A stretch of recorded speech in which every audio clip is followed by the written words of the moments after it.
Mas, irmãos, vamos abrir 2 Coríntios capítulo 4. É a terceira vez que nós estamos caminhando nesse capítulo, falando desse ministério celestial, ministério serviço, falando do caráter do serviço sobrenatural em Cristo Jesus, falando do evangelho da graça de Deus, a salvação em Cristo Jesus, o nosso caminhar nesse mundo com as dificuldades que nós temos.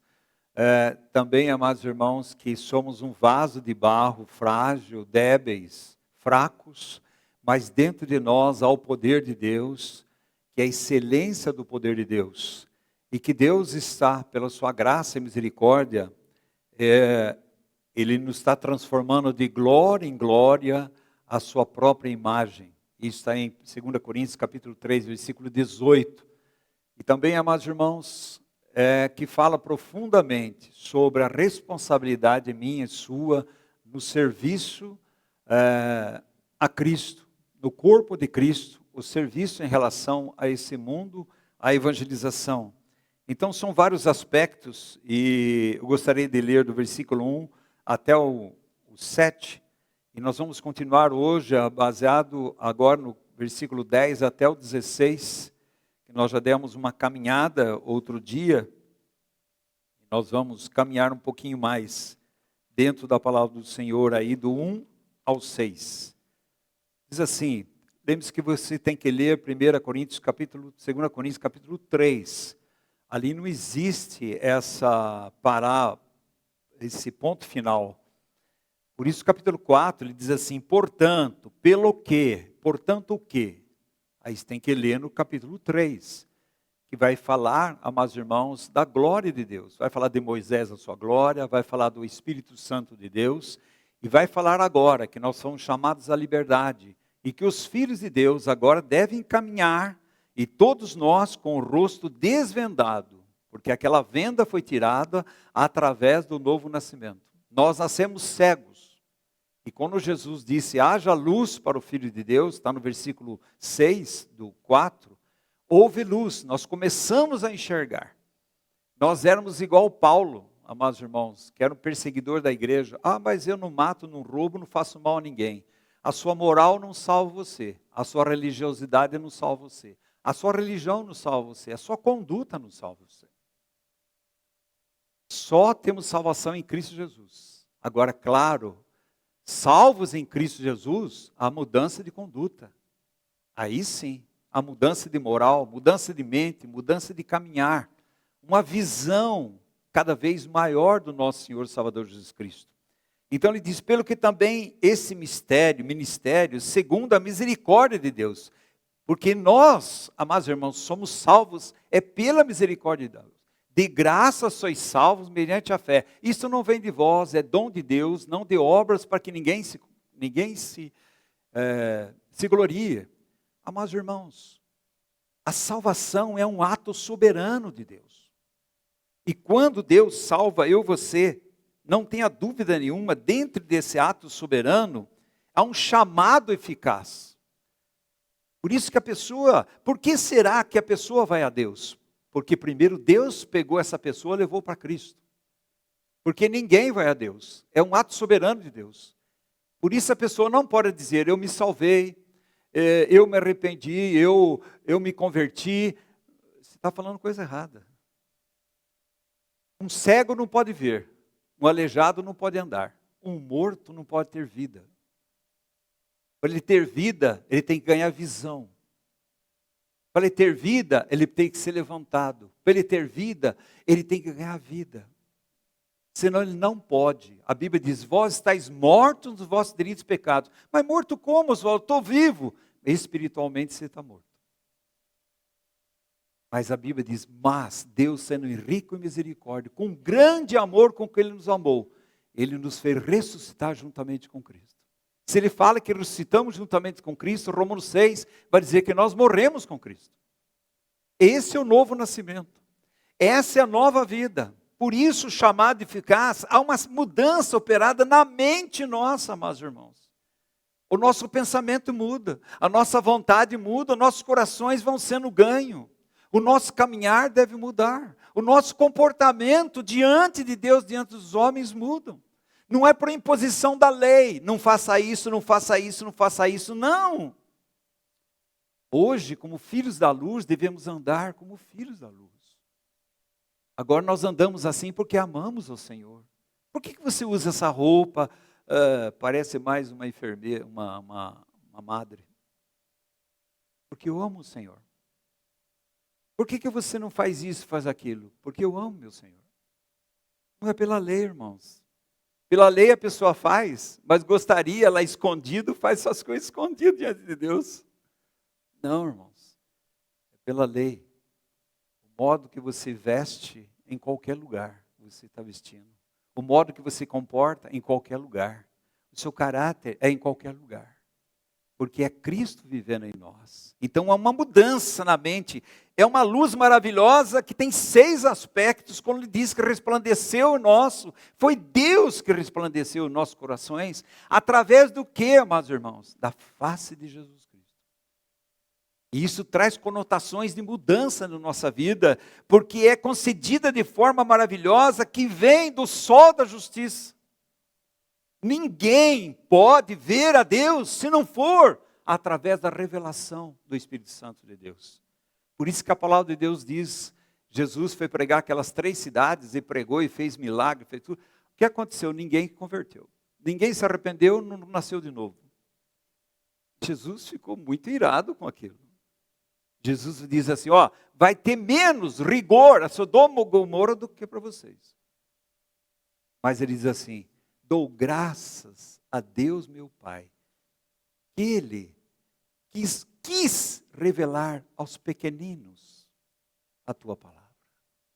Quem são os pequeninos? Somos nós. Deus quis revelar. Revelar é tirar a venda, é enxergar.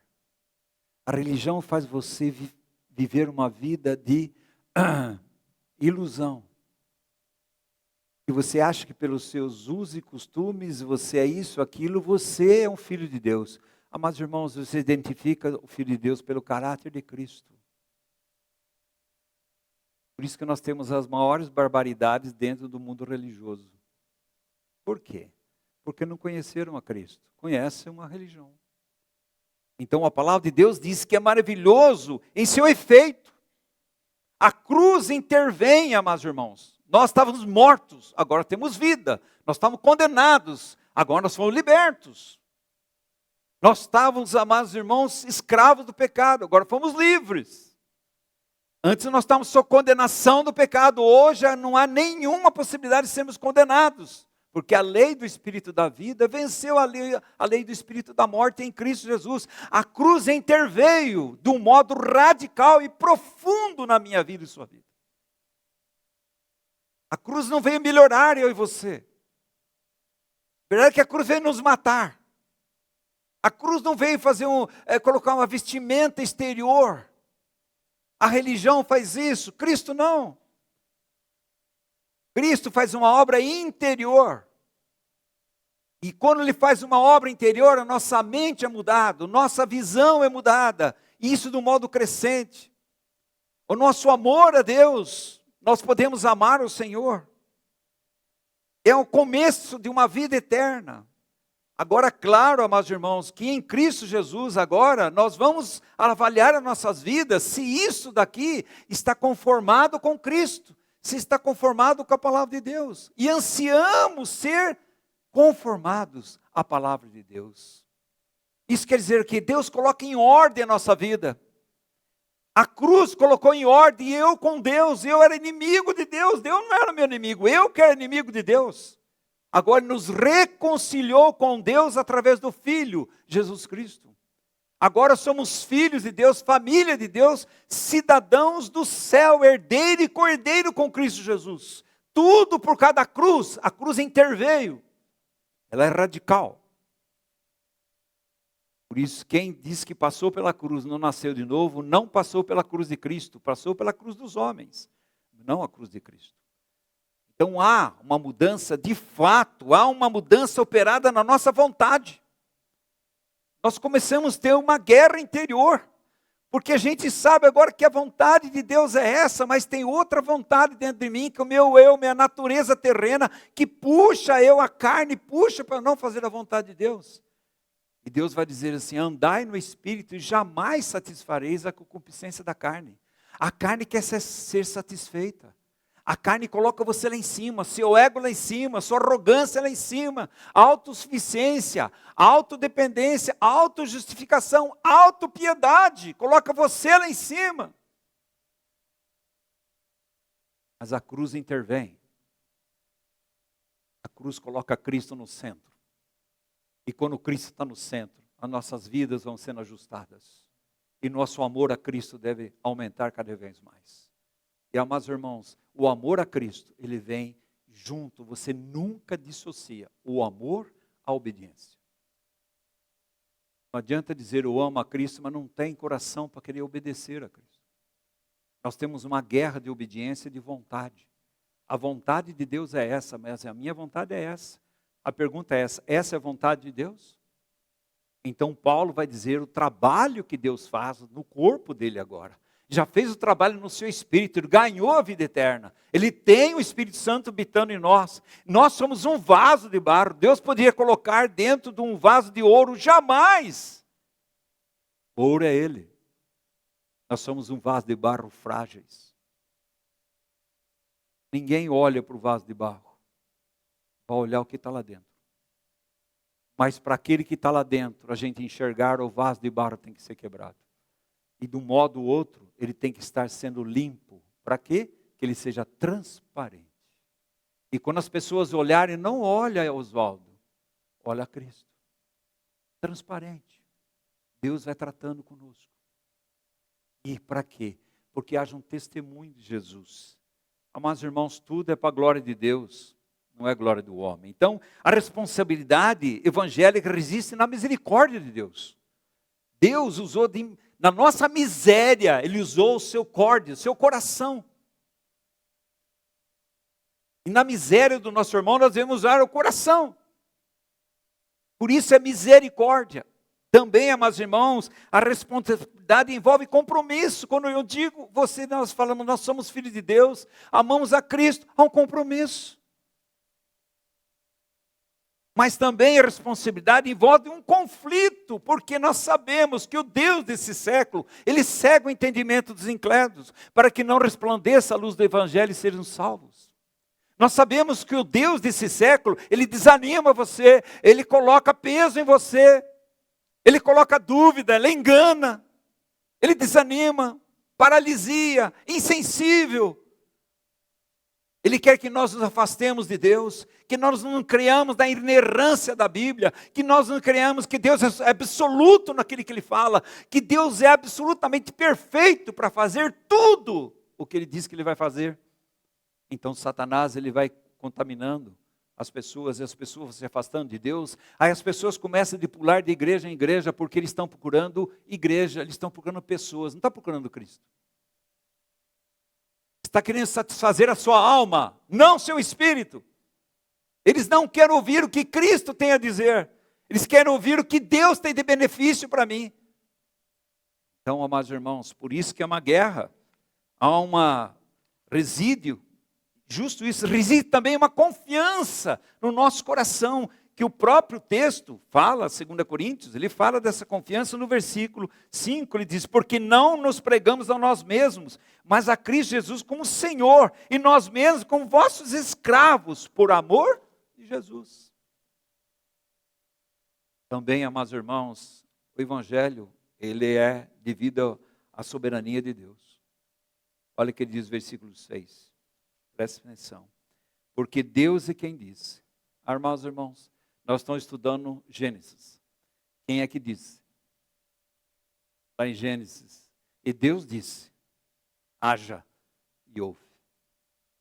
Aqui também, irmãos. Um dia, você que nasceu de novo, Deus disse, haja e houve, graças a Deus. É soberana vontade, soberania, vontade de Deus. E ele diz assim, porque Deus que disse, das trevas resplandecerá a luz. Não é isso em Gênesis 1:3? Agora ele diz, Ele mesmo, o próprio Deus, resplandeceu em nosso coração para a iluminação do conhecimento da glória de Deus na face de Cristo, porque todas as coisas são celestiais. Aí você entrou numa crise, porque agora, meus irmãos, nós temos Jesus Cristo como nosso Salvador. E nós somos um vaso de barro. E você sabe a sua fragilidade. Você sabe que somos frágeis, incapazes, que somos vacilantes. Que esse vaso de barro, por qualquer coisa, ele já está estremecido. Nós sabemos disso. E Deus também sabe disso. E Deus colocou dentro de nós, amados irmãos, o poder soberano do universo. Imaginou isso? Não é o Espírito de Cristo que está em nós? Não é o Espírito de Deus que está em nós? Não é o Espírito Santo que está em nós? Existe uma coisa mais soberana do que isso? Absolutamente não. E o que o Espírito Santo dentro de nós quer fazer? Ele quer fazer que o vaso fique parecido com o conteúdo. Com Cristo mesmo. E para isso, ele vai trabalhar no vaso. Então você fala assim, nossa, as minhas aflições, as minhas situações tão difíceis que eu enfrento nesse mundo, graças a Deus. Graças a Deus. Se você entender que Deus não faz nada, que Ele não seja soberano e que há um propósito, e nós sabemos isso, 1 Pedro, Tiago capítulo 1, amados irmãos, Romanos 5, vai falar do propósito de Deus. Lá Romanos 8 vai dizer que todas as coisas cooperam para o bem daqueles que amam a Deus, que foram chamados segundo o propósito, que de antemão Deus já nos escolheu, nos predestinou a sermos conformados à imagem e semelhança do seu Filho, e Ele ser primogênito e ter muitos irmãos. Deus tem um propósito. O que Ele está fazendo? Quebrando o vaso. E o vaso esperneia. E o vaso começa a culpar as pessoas. Está vendo? É você, é você, é você. O que eu fiz de errado? Amados irmãos, se você olhar para Jó, o que Jó fez de errado? Mas Jó tinha coisa errada? Claro, eu e você temos também. E Deus vai trabalhar naquele homem. Por isso que Jó, quando termina o 42 Jó, ele vai dizer, bem sei que tudo podes e nenhum dos seus planos pode ser frustrado. Qual o plano de Deus para mim e para você? Conformar a imagem e semelhança do seu Filho. Antes eu ouvia falar de ti, agora meus olhos te veem. E quando eu te vejo, Senhor, sabe o que acontece comigo? Eu me arrependo. Porque eu não estou andando nos seus caminhos, eu não estou ouvindo a sua voz, eu não estou amando o Senhor como devia amar, eu não tenho devoção ao Senhor como devia ter, eu não estou amando a tua palavra como devia amar, eu não estou ansiando de ter uma vida cheia do Espírito Santo como o Senhor quer me dar. E daí, amados irmãos, são todos os nossos problemas pessoais, conjugais, familiares. Se a cruz não intervém, não há solução para os nossos problemas. É a cruz de Cristo. Então, irmãos, vamos continuar aqui. Daí, a partir daqui nós temos, ele vai fazer aquela colocação, né? Como coloca duas fileiras. Aqui é o vaso. Aqui é a excelência do poder que está dentro do vaso, que está no versículo longo do 7. Temos, porém, esse tesouro em vaso de barro, para que a excelência do poder seja de Deus e não de nós. Amados irmãos, a vida celestial nos vasos de barro. Você imaginou isso? Não é para o barro se vangloriar. É para ele glorificar a Deus. Está vendo? Eu sou isso, faço aquilo. Esse vaso precisa ser quebrado. Convém que Cristo cresça e eu que diminua. Diz João, capítulo 3, versículo 30. Para diminuir, amados irmãos, é o trabalho de Deus em nossas vidas que as pessoas não querem ouvir. Mas eu vou falar para você uma coisa. Vamos ler Colossenses? Antes disso. Eu já ouvi, não uma só vez, pessoas dizendo assim, olha, eu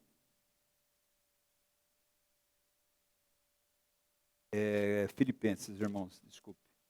Filipenses, capítulo 3. Eu já vi não só uma vez.